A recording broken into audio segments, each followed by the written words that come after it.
Cybersecurity Minute. This tech story matters because policy and real systems are colliding. A spyware investigator exposed Russian government hackers trying to hijack. Earlier this year, Doncha Osirpal, a security researcher who investigates spyware attacks, found himself in an unusual position. For once, he became the target of hackers.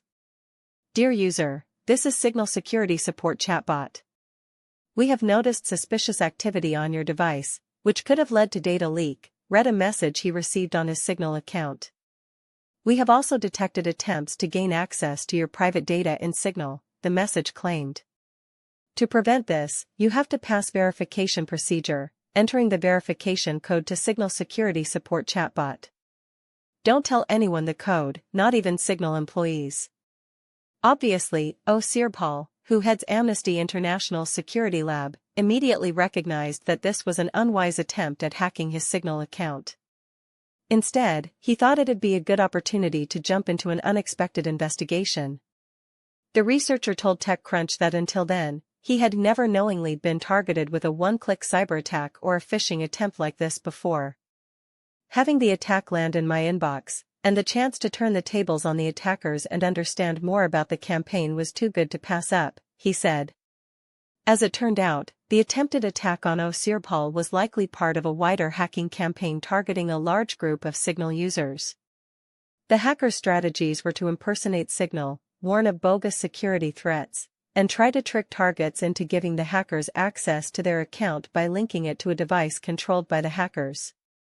Those techniques were exactly the same as those seen in a wider campaign that the U.S. Cybersecurity Agency CISA, the United Kingdom's Cybersecurity Agency, and Dutch intelligence, have all warned of the attacks, and blamed on Russian government spies. Signal, too, has warned of phishing attacks targeting its users. German news magazine Der Spiegel found that the Russian hackers were able to compromise several people inside the country, including high-profile politicians. Osirpal said in a series of online posts that he was able to figure out that he was one of more than 13,500 targets. He declined to reveal exactly how he investigated the hacking attempt and campaign to avoid revealing his hand to the hackers, but shared a few details about what he learned.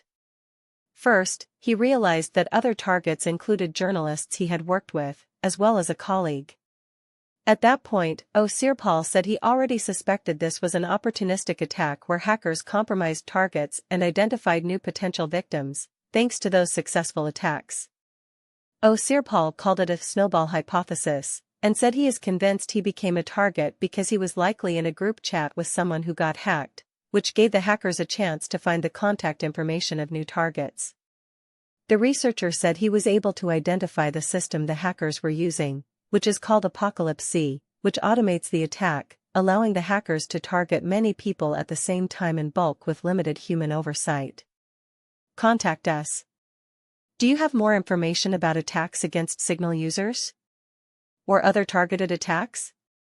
From a non-work device, you can contact Lorenzo Franceschi Bicchieri securely on Signal at +1 917 257 1382, or via Telegram and Keybase at Lorenzoff, or email. He also found that the codebase and operator interface is in Russian, and the hackers were translating victim chats into Russian, which lines up with the hypothesis that this was the same Russian government hacking group behind similar campaigns. Osirpal said that he's still monitoring the campaign, and has seen the attacks continue, meaning the total number of targets is certainly much higher than the number he saw earlier this year. He said he doubts the hackers will go after him again, and probably regret going after him in the first place.